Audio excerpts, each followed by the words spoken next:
ভারত ও পাক যুদ্ধের মাঝে সামনে এসেছিল জ্যোতি মালহোত্রার কথা। অভিযোগ পাকিস্তানে গুপ্তচর বৃত্তির। ইরান ইসরায়েল যুদ্ধের আবহে সামনে এলো এমনই একজনের কাহিনী, যা হার মানাবে যে কোনো সিনেমার চিত্রনাট্যকে। তিনি ইরানে ঢুকে ধর্ম বদলে দিনে দিনে বিশ্বাসযোগ্যতা বাড়িয়ে ঘনিষ্ঠতা বাড়িয়েছিলেন ইরানের শীর্ষ কর্মকর্তাদের সঙ্গে।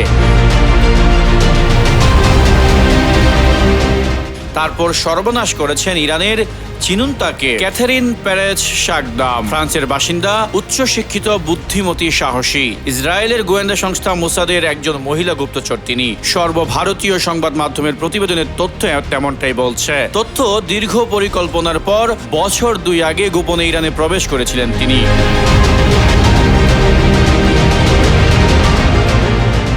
এরপর তিনি শিয়া ইসলাম গ্রহণ করেন এবং ধীরে ধীরে ইরানের শীর্ষ কর্মকর্তা এবং তাদের পরিবারের ঘনিষ্ঠ হন। তারপর কেমনভাবে ধীরে ধীরে পরিকল্পনা অনুসারে এগিয়েছিলেন তিনি।